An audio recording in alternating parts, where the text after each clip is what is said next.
Hello everybody, Film Fan 108 here, and welcome to another Netflix Nights number 6. And the number 6 is actually a lucky number for me. So, was I lucky when I got Passengers in the mail? We're gonna find out. But before we do, let's see what the good folks over at Netflix has for a synopsis. Let's see.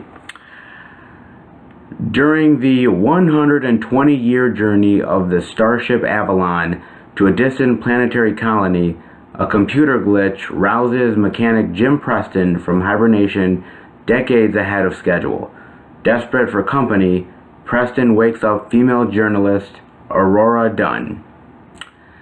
PG-13 came out last year. So, that's what they have for us.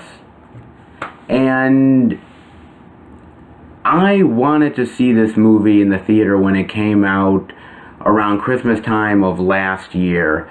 And unfortunately, a lot of my friends weren't really interested in seeing the movie.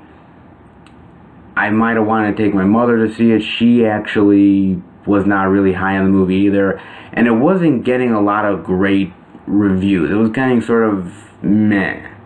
So, unfortunately I missed it, and when it came up on my queue, had to end up watching it. So, finally got around to it, and right off the bat, the movie looks gorgeous. The movie looks amazing. The design of the ship, the inside, the outside, amazing. And you can tell they really took the time and care to make a really great design. And you felt like they didn't do a rush job here. And that's something that I appreciate. Especially, I see a lot of designs in movies now, not great design stuff coming out much anymore. This was a really great surprise. Also, you know what? I think the movie overall, the cinematography, looks absolutely amazing. They knew how they wanted to shoot this movie. They knew the look. They knew the colors they wanted to put into it. Everything shines and sparkles. Amazing. And another high point is definitely the actors. I think that Jennifer Lawrence and Chris Pratt do a really good job. I think the chemistry is there. I think they're definitely connected in the movie. You could really tell they were trying their best with the material. Now, Jennifer Lawrence, yeah, she has slummed it in movies before. No doubt about it. She has slummed it. I don't think she's slumming it here. I don't think so. I think she actually is really giving it practically 100%. I really do.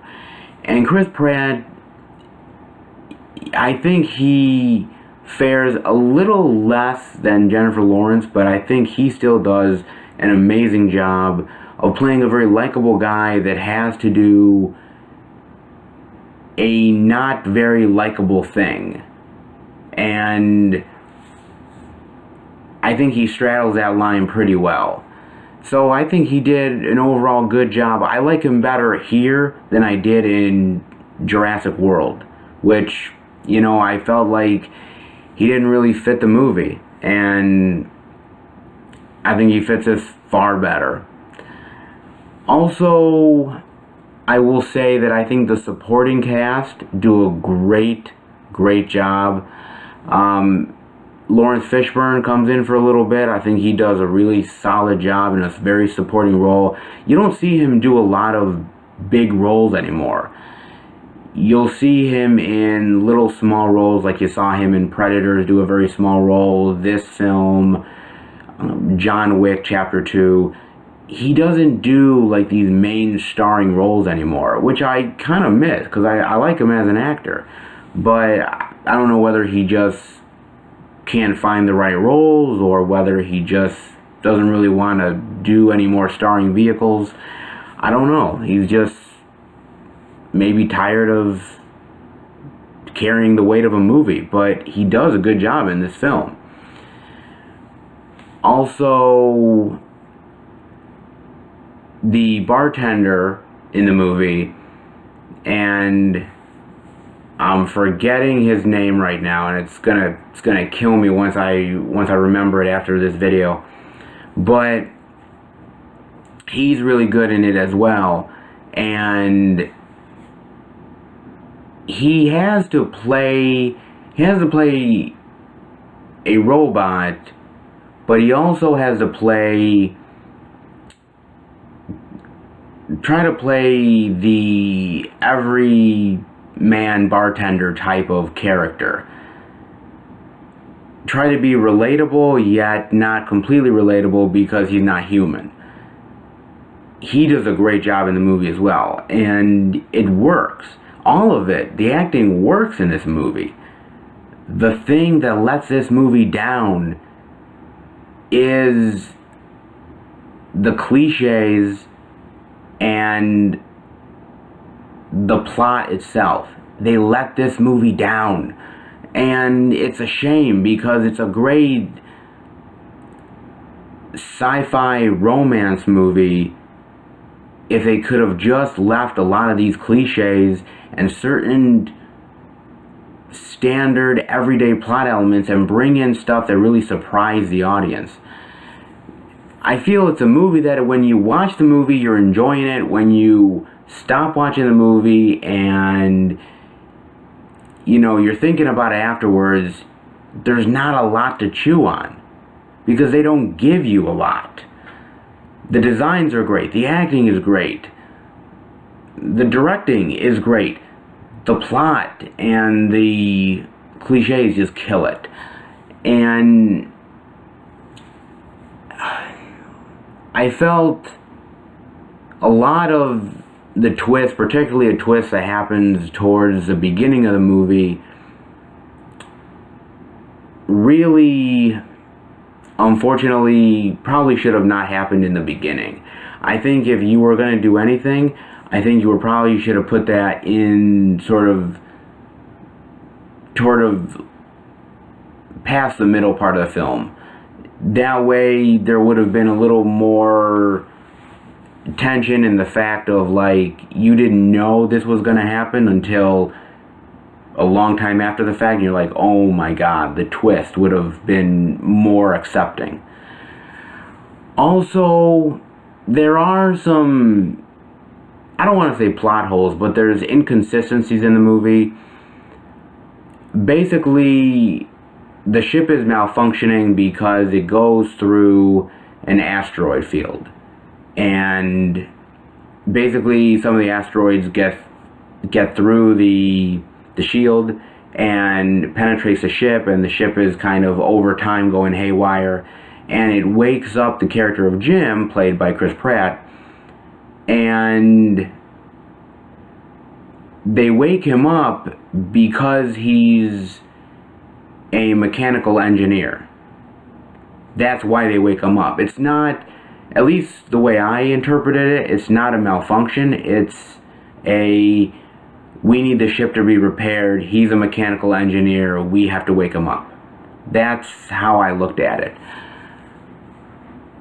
And you would think for somebody who's a mechanical engineer that he would maybe have a little more clearance if the ship needs to be fixed. Maybe there's other people, other crew that maybe could have done the repairs, but nobody else woke up. So I don't know if he was the only mechanical engineer on board, or whether or not, you know, maybe it could have been a malfunction. I read it in a different way.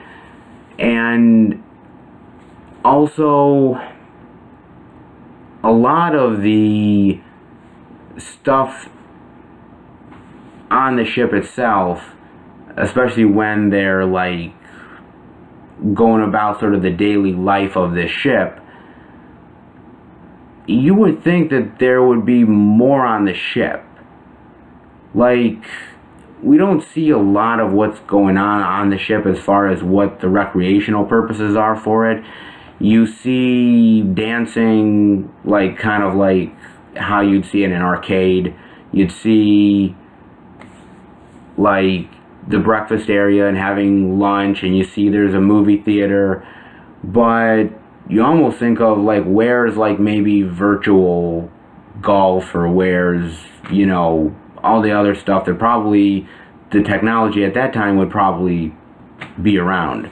Minor nitpicks at best, but you know, there's stuff that I noticed.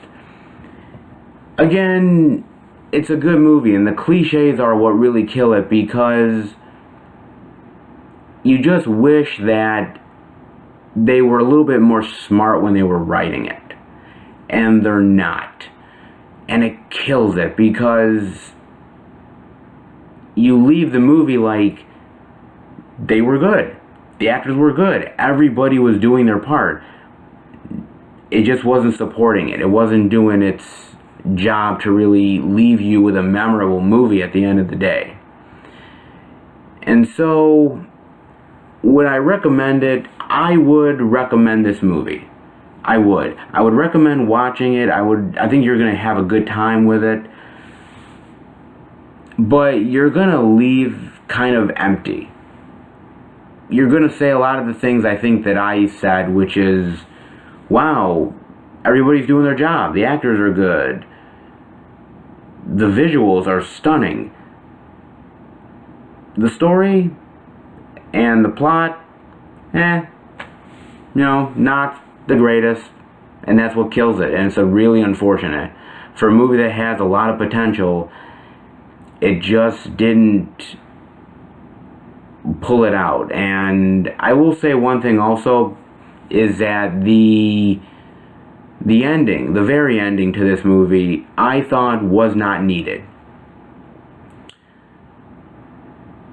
There is a point where they cut to when the ship lands after the journey of getting to this new colony that all these people are going to start their lives on. And basically, we don't know what happens to the characters of Jim and Aurora. We know they've probably obviously passed away, but did they have kids? Did they find any new discoveries on their travels while waiting to, you know, get to the homestead? We don't know. There's where it had left off before that very end scene, you felt comfortable with it. And then they do this extra scene where you see these people land and wake up, and you're like, I didn't need to see that. I figured they were going to get to the planet. I figured that I didn't need all these extra questions that the ending brings up. And so sometimes you just wish filmmakers would kind of stop just short before going further and messing up what would have been a good ending and complicating matters further. But again, maybe that's just me. Maybe you guys enjoyed the movie. If you did, comment down below and let me know. I would love to hear from you guys and see what you thought of the movie.